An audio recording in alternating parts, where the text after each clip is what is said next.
So today on our bench, we have a few components sent to us by one of our customers. We have a 3-liter crankshaft that we're going to measure, polish, and then remeasure. I've already given it a quick wash just to get the oil off of it so I can measure it. We have an oil pump out of this is a 77 oil pump. It's a magnesium pump. It's one of the first generation of the 4 ribs. Not quite as good as the aluminum ones just because the magnesium cases are more susceptible to wear. But we're going to do a disassembly and inspect on that one. Then we have a set of connecting rods from the same 3-liter engine. Now, we don't have bolts. Normally, I have bolts so I can bolt these together and measure them before I replace the bolts. But we'll just wash it all up.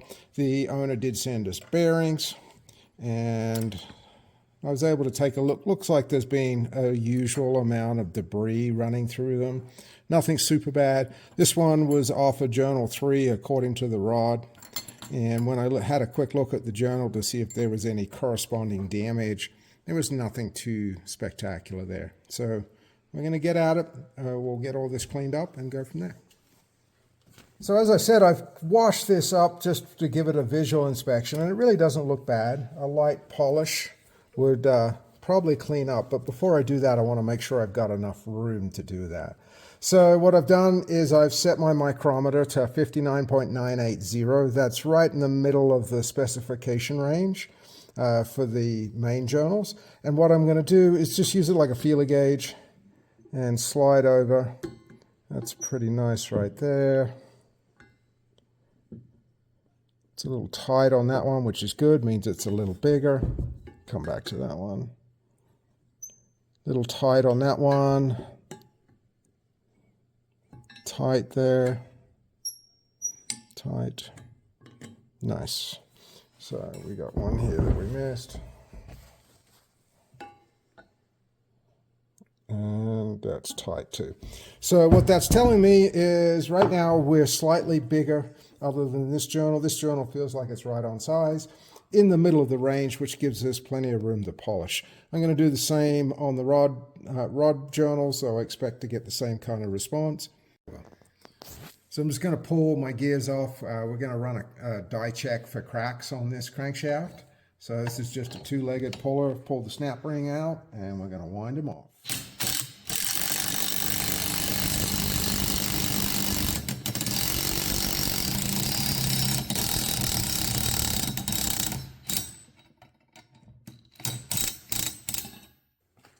Okay, so today we are doing a crack test on a 3-liter SC crank. I've already given it a base clean, and we're going to use a dye penetrant for crack testing. This is a pretty simple method.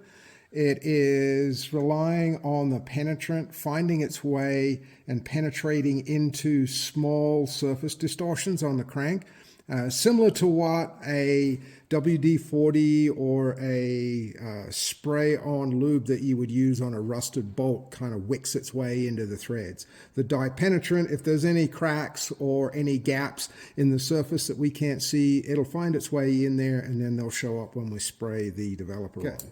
So I've already cleaned this once, but I'm going to clean it with their cleaner, only because I don't want any kind of chemical interactions that might go adversely. So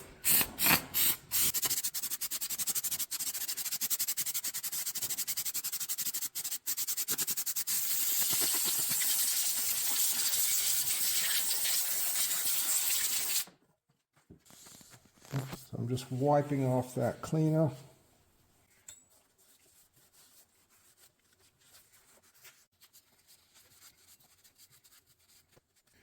Okay, so next we're going to apply our penetrant, and there's a dwell time to this of about 10 minutes. So we're just going to spray it on to the areas we want to check.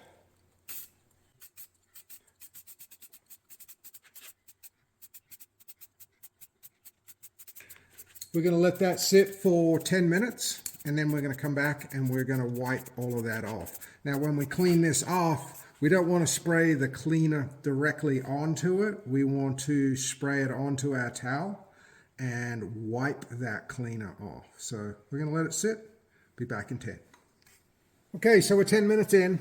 I'm going to spray my cleaner, not onto the pot, but onto our cleaning cloth.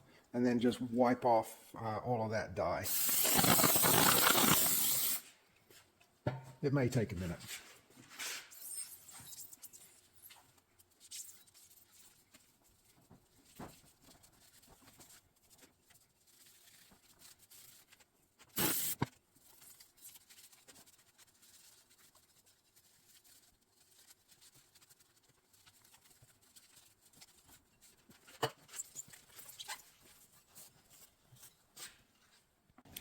All right, so the last step is developer.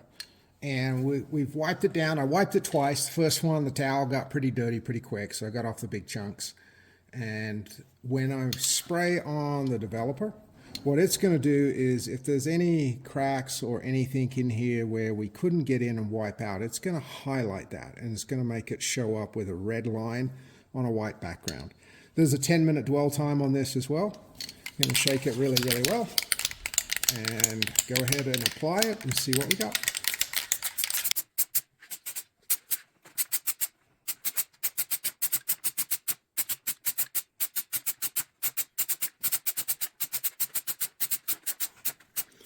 Okay, so we've got all of our developer on. We're going to let it sit for the 10 minutes.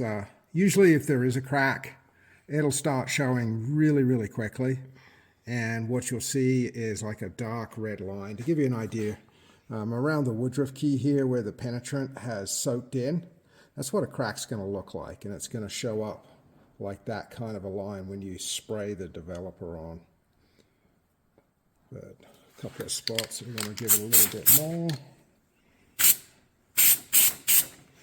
But we're going to let it sit, come back, and see if anything bleeds through. Okay, so we're 10 minutes in. Once again, what we're looking for is, we see how this is bled out of the woodruff key area. That's what a crack is going to show up like. And where these are going to crack, it's usually on this fillet right in here on the crank journals. So we're just going to rotate round and visually inspect.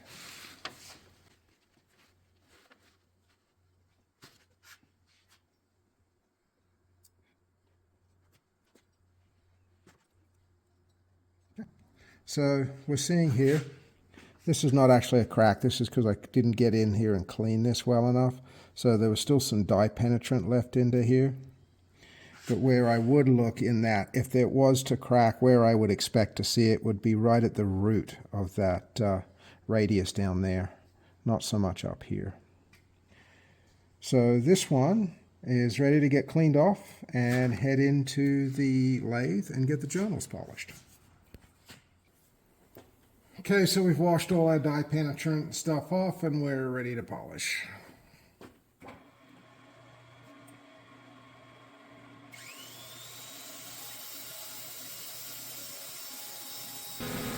Alright, so I've cleaned everything up. I've flushed all of the journals. The crank's been polished. The gears are back on.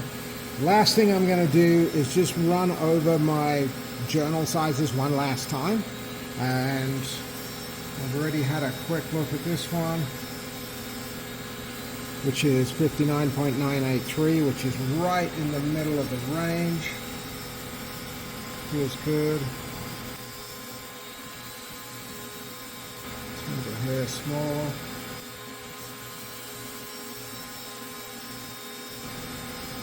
$59,980, still nice in the middle of the range.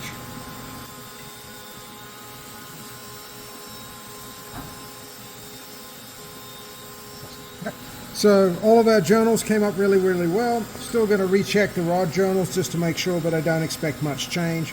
When you do polish, you do remove a little bit of material. That's why we measure before, make sure we got room to polish. We took off about 0.003 of a millimeter from the initial measurement when it came in to our finished polish, ready for reassembly. So on this one, the customer wants us to install the connecting rods for him. We've still got the rods on the bench. We've got to go ahead and do the balance on them and a crack test, and then we'll be ready to assemble it up. All right, next I'm going to pull down the oil pump so I can inspect it.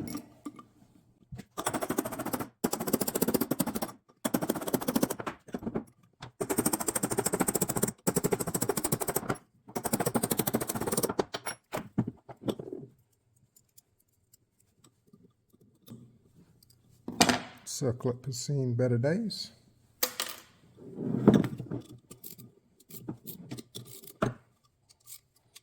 They're loose.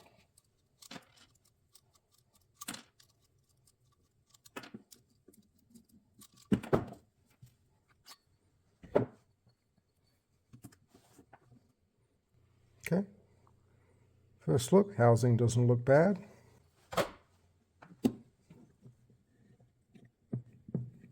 It's had some debris go through the gears.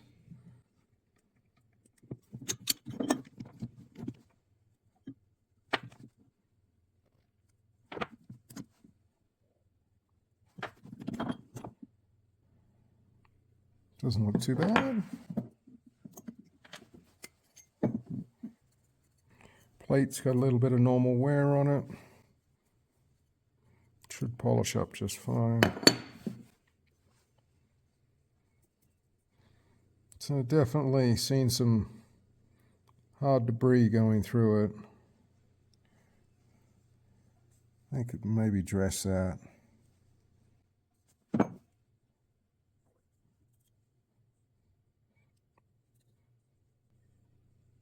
Yep, doesn't look too bad.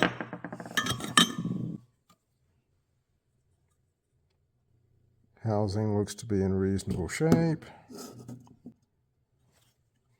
Pickup tube is intact.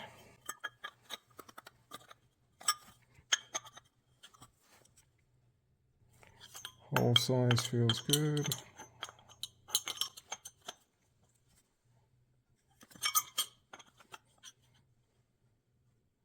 Definitely a little bit of wear in that front bushing right there.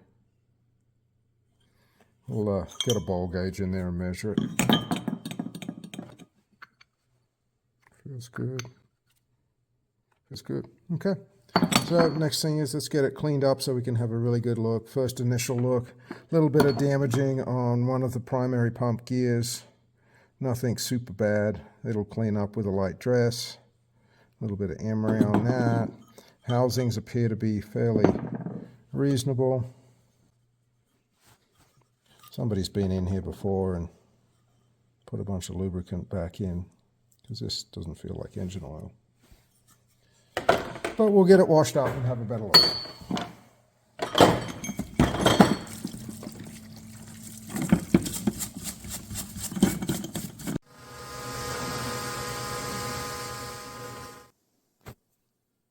All right, so now I've got everything cleaned.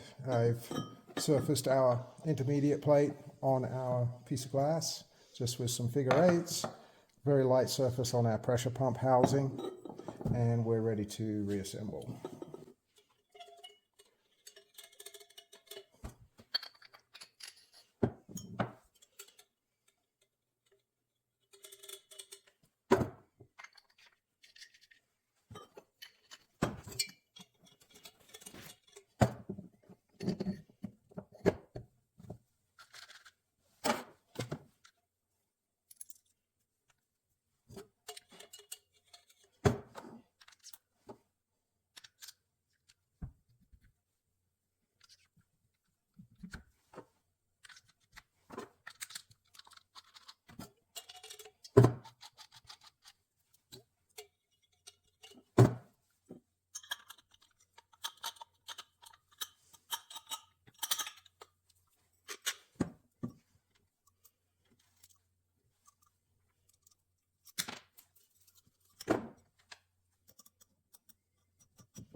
Okay, all I got left to do is put the new circlip on because the old one's all opened up, and we'll bag it so it stays clean. It's ready to go back.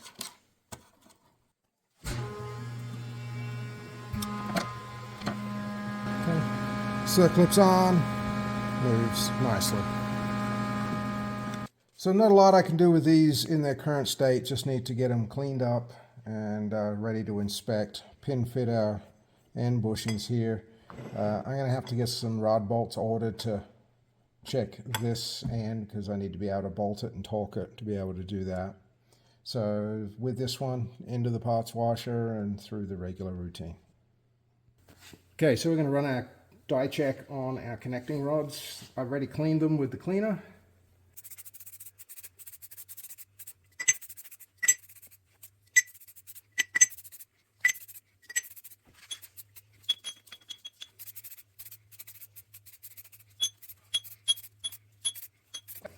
We can let them sit for 10 minutes and soak in, and then we'll clean it up and put our developer on.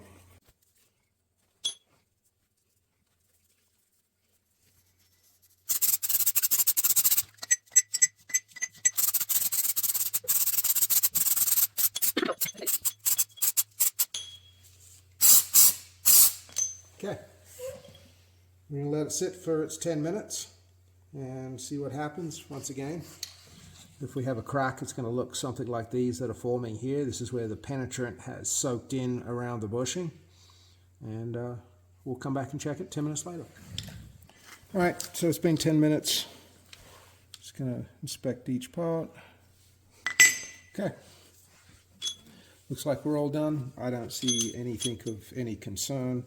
Once again, if we'd had a crack somewhere, let's say we'd had a crack right through here, through the center, what we would see is this bleed out right here.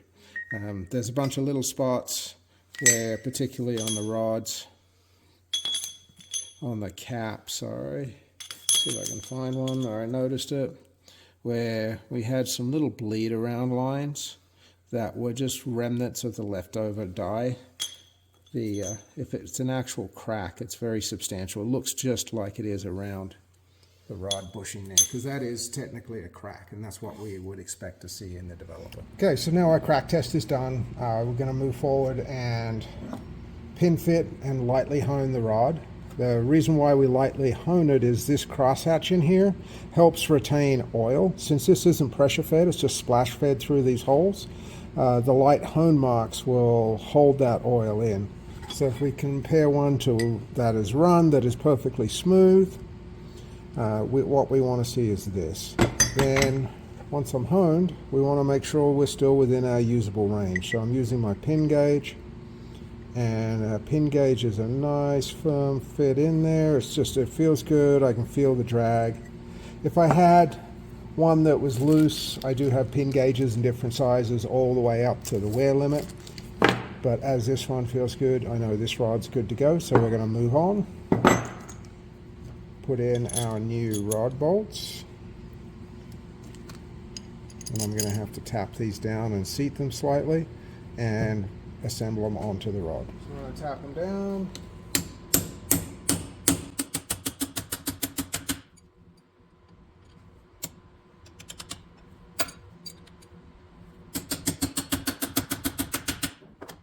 Should be a nice firm fit in there. And then we're just going to match our numbers right here. This is our matching rod number 267. We're going to match that on the connecting rod. And we have 267.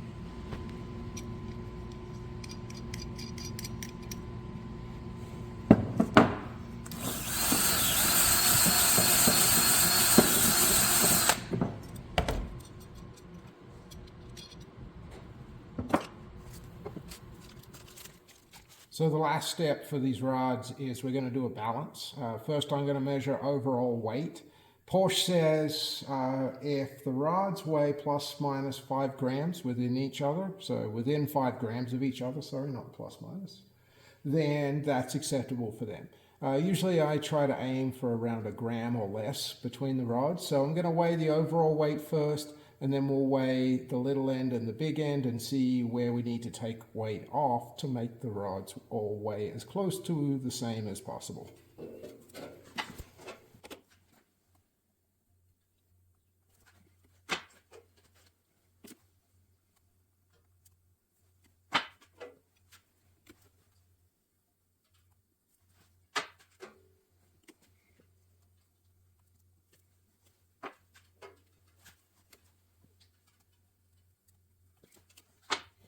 So a really close set to begin with.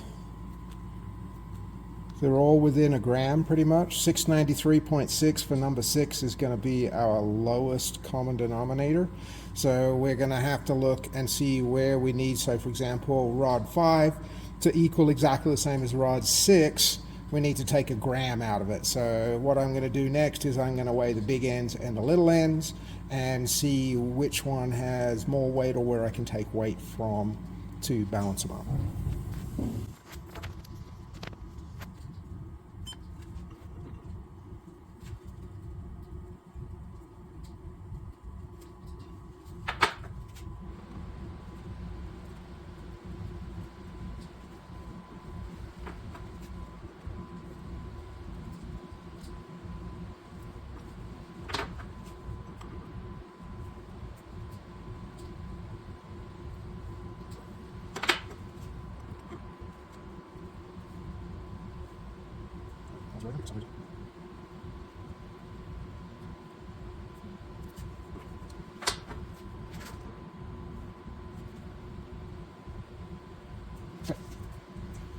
Number 2 was really heavy on the little end for some reason there. This one we have to take out 1.3 grams to equal our lightest weight. It looks like most of that is going to come out of the little end. The rest of them are all pretty close together. 194.0 is the weight on our control rod. 194.6, so I could pull 0.6 out of that, which will match that. That would bring us still needing to pull out 0.7 of a gram to bring it down, so we'll look at the back end there.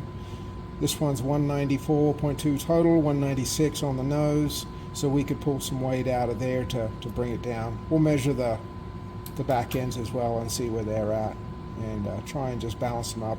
You'll never get these 100%, but as close as we can possibly get, the better, the smoother it'll be. And the main reason our reciprocating rate here, as long as we can get this as close as we possibly can, then that's going to be our goal.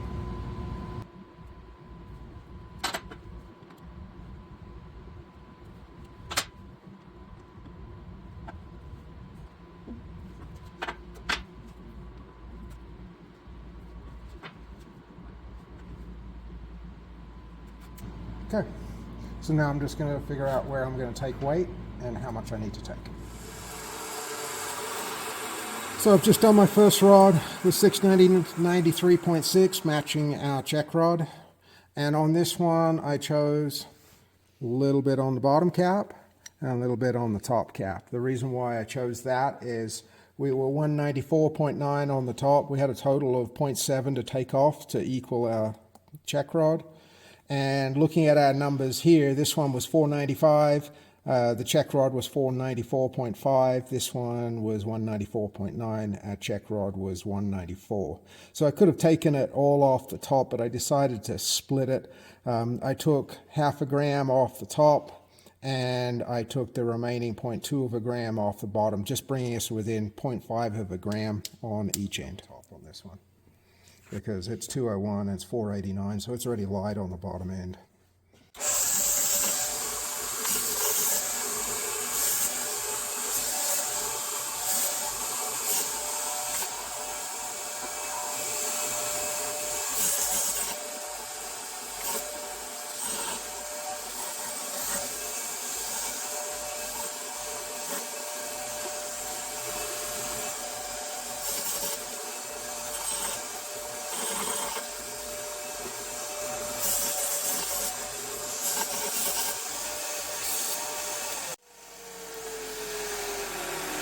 Okay, so we ended up with one rod, this one right here, that I went 0.1 of a gram under. So Right now, all of our rods are 693.6 with one at 693.5. I think I can live with 0.1 of a gram.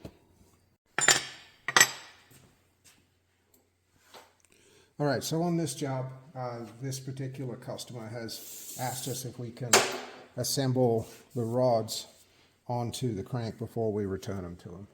So what I'm going to do now is just install my new rod bearing. Get that seated.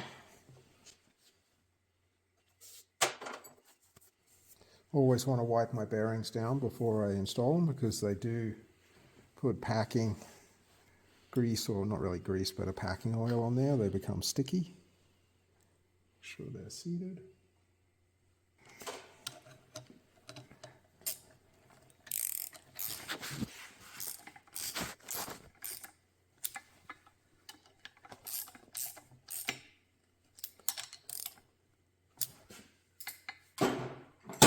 So the big thing is we want to make sure our caps are matched. Our numbers should be together, 518, 518.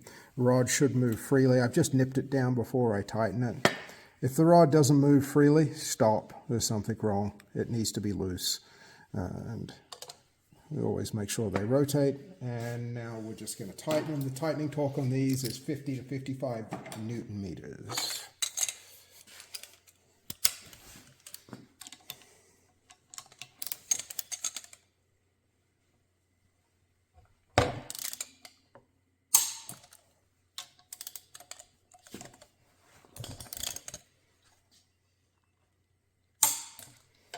Okay, make sure it moves freely.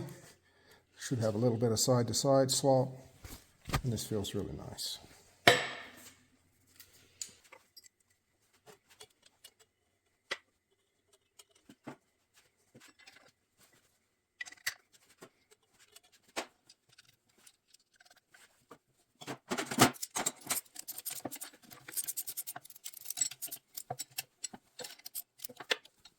If it's not seated 100%, then it will definitely be tight.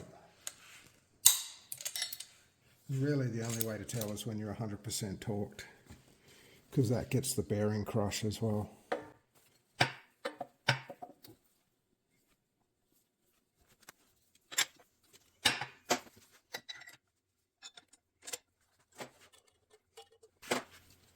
Okay, so this wraps up the job for this particular customer. We've got our rods done, our crank done, the crank polish.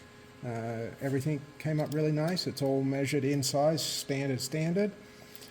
Gears were pressed on and off. We did a crack test. We also did an oil pump for him as well. So this is ready to package up and head back home.